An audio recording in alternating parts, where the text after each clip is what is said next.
নমস্কাৰ বন্ধুসকল, যিসকলে বৰ্তমানলৈকে চৰকাৰী টয়লেটৰ বাবে আবেদন কৰা নাই তেওঁলোকে কেনেকৈ এপ্লাই কৰিব সম্পূৰ্ণ প্ৰচেছ জানিব পাৰিব এই ভিডিঅ'টোত।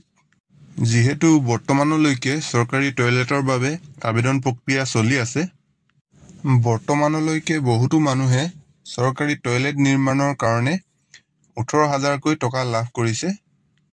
আপুনি নিজৰ মোবাইলৰ সহায়তে অতি কম সময়তে আবেদন কৰিব পাৰিব। কেনেদৰে আবেদন কৰিব সম্পূৰ্ণ প্ৰচেছ জানিবলৈ ভিডিঅ'টো সম্পূৰ্ণকৈ চাব। লগতে ভিডিঅ'টো ভাল লাগিলে লাইক এটা কৰি চেনেলটো ছাবস্ক্ৰাইব কৰি ল'ব, যাতে আগলৈকে এনে ধৰণৰ ভিডিঅ' সকলোতকৈ আগত পাই থাকে। এই পেজখনৰ লিংকটো মই ভিডিঅ'ৰ ডিছক্ৰিপশ্যনত দিয়া আছে, আপোনালোকে তাৰ পৰা এই পেজখনত আহিব পাৰিব। আপোনালোকে তলৰ মাজৰ অপশ্যনটো চাব, য'ত application form for IHSL dashboard লিখা আছে। আপোনালোকে ইয়াত ক্লিক কৰিব। নেক্সট আপোনালোকৰ এনেকুৱা ধৰণৰ পেজ এখন অপেন হ'ব। আপোনালোকে যিহেতু নতুনকৈ এপ্লাই কৰিব, তাৰ কাৰণে আপোনালোকে চিটিজেন ৰেজিষ্ট্ৰেশ্যনত ক্লিক কৰিব। ইয়াত আপোনালোকে নিজৰ মোবাইল নাম্বাৰটো টাইপ কৰি গেট OTPত ক্লিক কৰিব। নেক্সট আপোনালোকে OTPটো সম্পূৰ্ণকৈ ফিল আপ কৰিব। তাৰপিছত লগ ইন অপশ্যনত ক্লিক কৰিব। লগ ইন অপশ্যনত ক্লিক কৰাৰ পিছত আপোনালোকৰ এনেকুৱা ধৰণৰ পেজ এখন অপেন হ'ব। ইয়াত আপোনালোকে ৰেজিষ্ট্ৰেশ্যনৰ কাৰণে আপোনালোকৰ সম্পূৰ্ণ এড্ৰেছটো ফিল আপ কৰিব লাগিব। ফাৰ্ষ্ট আপোনালোকে নিজৰ নামটো লিখিব। নেক্সট আপোনালোকৰ নিজৰ জেণ্ডাৰটো চিলেক্ট কৰি ল'ব। নেক্সট এড্ৰেছৰ ঠাইত আপোনালোকৰ সম্পূৰ্ণ এড্ৰেছটো ফিল আপ কৰি ল'ব। তলত আপোনালোকে ষ্টেটটো আছাম চিলেক্ট কৰি কেপচা দিয়া আছে যোনটো তলত, সেইটো শুদ্ধকৈ ফিল আপ কৰিব। সম্পূৰ্ণ ফিল আপ কৰাৰ পাছত আপোনালোকে ছাবমিট বটনত ক্লিক কৰিব। ছাবমিট কৰাৰ লগে লগে আপোনালোকৰ ৰেজিষ্ট্ৰেশ্যন কমপ্লিট হৈ যাব। নেক্সট আপোনালোকে মোবাইল নাম্বাৰ সহায়ত বৰ্তমান লগ ইন কৰি এপ্লাই কৰিব পাৰিব।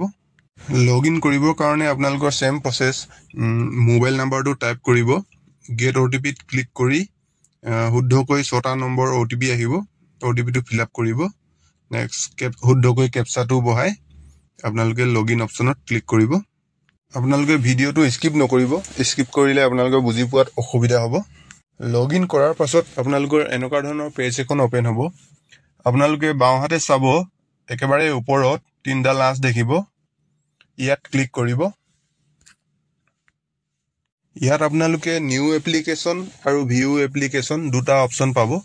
ইয়াত আপোনালোকে যিসকলে এপ্লাই কৰিছে অলৰেডি তেওঁলোকে ভিউ এপ্লিকেশ্যনত গৈ নিজৰ ষ্টেটাছটো চেক কৰিব পাৰিব। লগতে নতুনকৈ এপ্লাই কৰাসকলে নিউ এপ্লিকেশ্যনত ক্লিক কৰিব।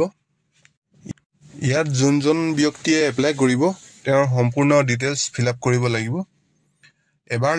এবাৰ ৰেজিষ্ট্ৰেশ্যন কৰাৰ পাছত একেটা ৰেজিষ্ট্ৰেশ্যনতে আপোনালোকে একেটা মোবাইল নাম্বাৰ সহায়ত বহুকেইজনে কেণ্ডিডেটে আবেদন কৰিব পাৰিব।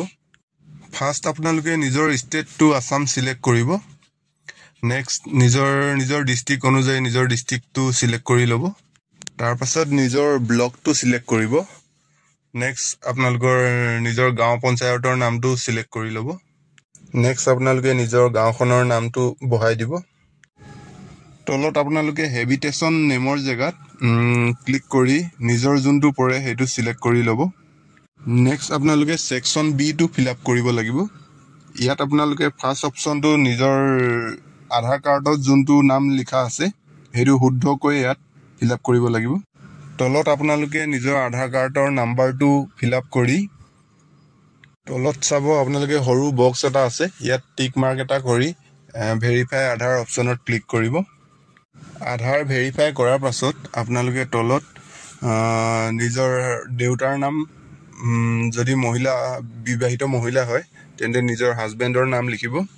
নেক্সট আপোনালোকে নিজৰ জেণ্ডাৰটো চিলেক্ট কৰিব। কেটেগৰী ঠাইত আপোনালোকে APL নে BPL সেইটো চিলেক্ট কৰি ল'ব। নেক্সট আপোনালোকে ছাব কেটেগৰীটো চিলেক্ট কৰি ল'ব।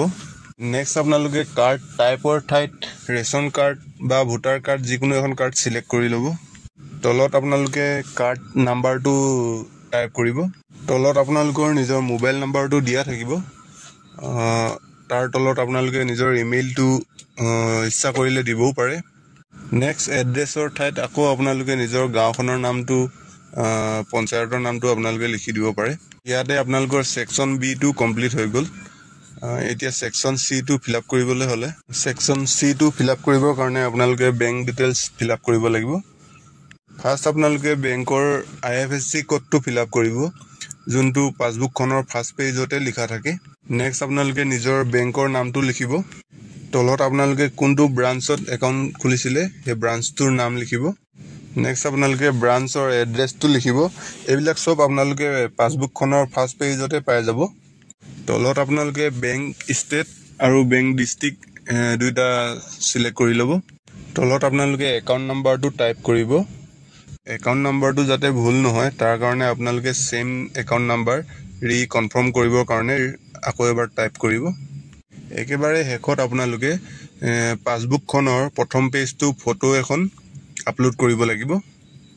কিন্তু আপলোড কৰিবৰ কাৰণে আপোনালোকে চইচ ফাইলত ক্লিক কৰি আপোনালোকৰ ফাইল মেনেজাৰত গৈ ফটোখন চিলেক্ট কৰি আপোনালোকে আপলোড কৰিব পাৰিব। কিন্তু ফটোখন আপোনালোকৰ 200 KB ভিতৰত হ'ব লাগিব, তাতকৈ ওপৰত হ'লে যিহেতু আপলোড নহ'ব। আপলোড কৰাৰ পাছত আপোনালোকৰ অপশ্যন C2 কমপ্লিট হৈ যাব। ফৰ্মখন এবাৰ চেক কৰি ল'ব যাতে কিবা থাকি গৈছে নেকি। সম্পূৰ্ণ চেক কৰাৰ পাছত আপোনালোকে এপ্লাই অপশ্যনত ক্লিক কৰিব।